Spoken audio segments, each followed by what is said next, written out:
what's up mga kaigang? Kung gusto mo ng smartwatch na premium pero hindi masakit sa bulsa, baka ito na yung hinahanap mo. Ito ang WeoFly Aurora 2 Smartwatch.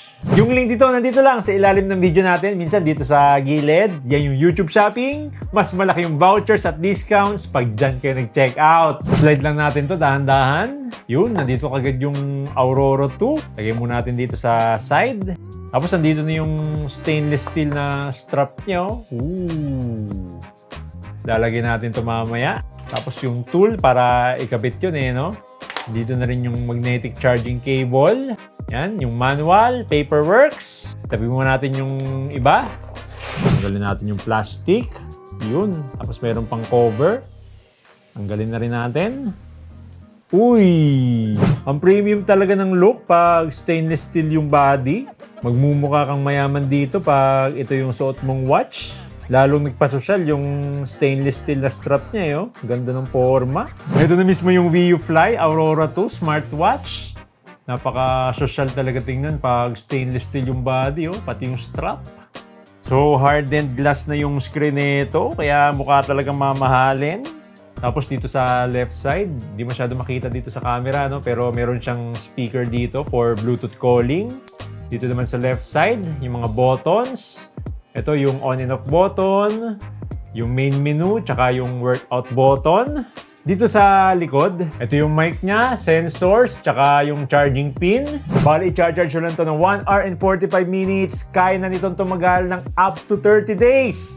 Kapag naka-standby. Pero pag typical usage, mga around 5 to 7 days or less pa pag madalas kayo mag-workout, madalas kayo gumamit ng Bluetooth calling, tapos naka-on yung AOD. So, naka 466 by 466 AMOLED display na to na may 600 nits na brightness. Kaya kitang-kita pa rin yung screen niya kahit maliwanag dito sa studio. Tapos yan, pag nag-swipe up tayo, dito natin makikita yung app notifications tsaka text messages. Yun nga lang, nabu-view nyo lang yung app notifications tsaka text messages pero hindi kayo pwedeng maka-reply. Pero okay na rin para hindi nyo nahugutin yung phone nyo, dito na lang sa smartwatch para makita nyo yung mga notifications. Tapos yan, pag mag-swipe down tayo, dito natin makikita yung control center, quick settings. Pag mag-swipe left naman tayo, daily activity, steps, calories, distance, yung heart rate, blood oxygen, yung stress, sleep, yan yung weather natin, tapos yung forecast, today, Friday, Saturday, Sunday, yan, nandito na, Tapos, swipe left ulit, yan yung Bluetooth music player. So wala tong built-in storage, kaya hindi ka pwede maglagay ng music dito. Kinokontrol nila yung music dun sa phone mo. Tapos pag mag-swipe right naman tayo, dito natin makita yung app widgets, yung app shortcuts. Tapos pag press natin tong gitna, yan yung main menu. So, check natin yung mga apps, daily activity, call, heart rate, workout, blood oxygen, sleep, breathing exercise, settings, stress, alarm, yung overall measurement ng health mo, weather, workout records, voice assistant, yan, nakakonect din to sa phone mo, app notifications, Bluetooth music player, stopwatch, timer, calculator, meron, yan, ito yung madalas na hinahanap sa mga smartwatch, meron dito. Itong torch, nagliliwanag yung smartwatch mo, Tapos yan yung find phone, remote shutter, female health para sa mga kababaihan, yung menstrual cycle nila.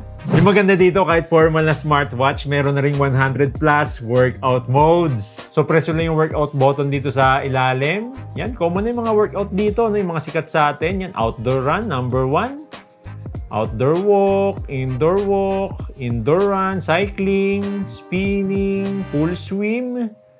Yan, open water swimming, triathlon, mountaineering.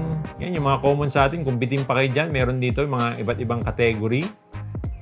Yan, mga trail run, muscle strength, stairs, airwalk, HIIT. So, pili na lang kayo dito. So, pag nag-start tayo ng workout, makikita natin dito yung distance, pace, kilometers, heart rate, stride, cadence, calories, tsaka steps. Yan, nandito na lahat, no? Yun nga lang, wala tong built-in GPS, kaya kung magra-running ka, cycling, or walking sa labas, kailangan mo dalhin yung phone mo para magkaroon ka ng access sa GPS. Pero kung tutuusin, parang bonus feature na nilagyan na lang nila ng workouts tong watch na to. Kasi formal na smartwatch to. Parang di naman bagay na ganito yung suot mo pag mag-workout ka, yan, no? Diba? Napaka-formal. Imagine nyo ba na mag-workout kayo or running, ganito yung suot nyo?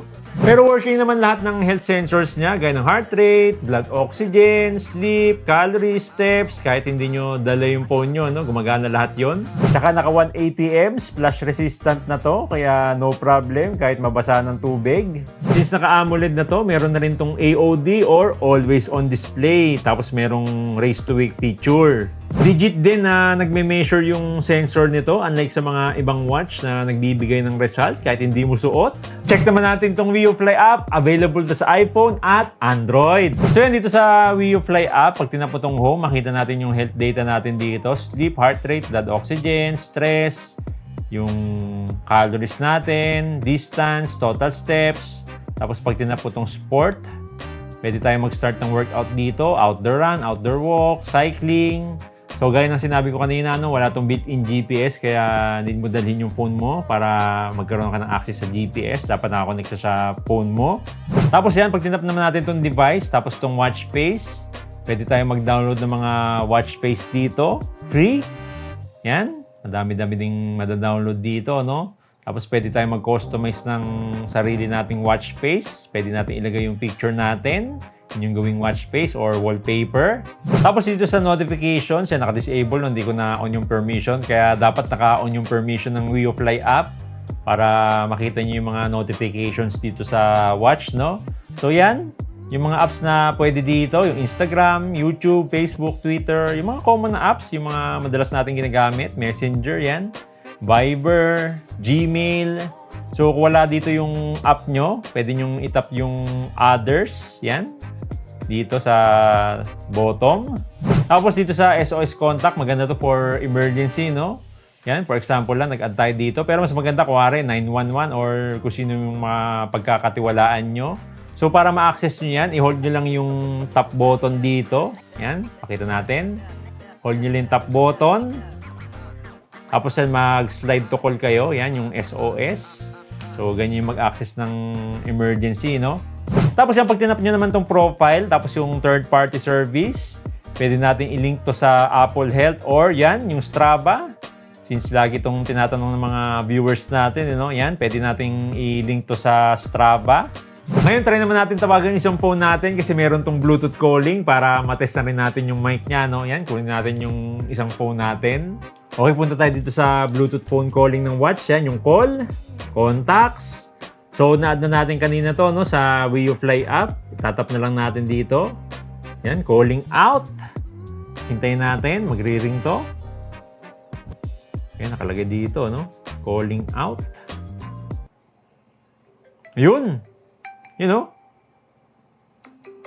Okay, answer. Check na natin. Mic check, mic check. WeUFly Aurora 2. Mic check, mic check. WeUFly Aurora 2 smartwatch. Mic check, mic check. 1, 2, 3. Kompleto ang health sensors at up to 10 days ang battery life. Stainless steel ang body kaya mukhang mamahalin. Perfect sa mga occasion. Panalo sa forma. Napaka-premium ng dating pero less than 3K lang kaya napaka-affordable. Yung link dito nandito lang sa ilalim ng video natin. Minsan dito sa gilid. Yan yung YouTube Shopping. Mas malaki yung discounts at vouchers pag dyan kayo nag-check out. Kaya kayo mga kaigang, anong masasabi nyo dito sa WeUFly Aurora 2 smartwatch? Comment down below!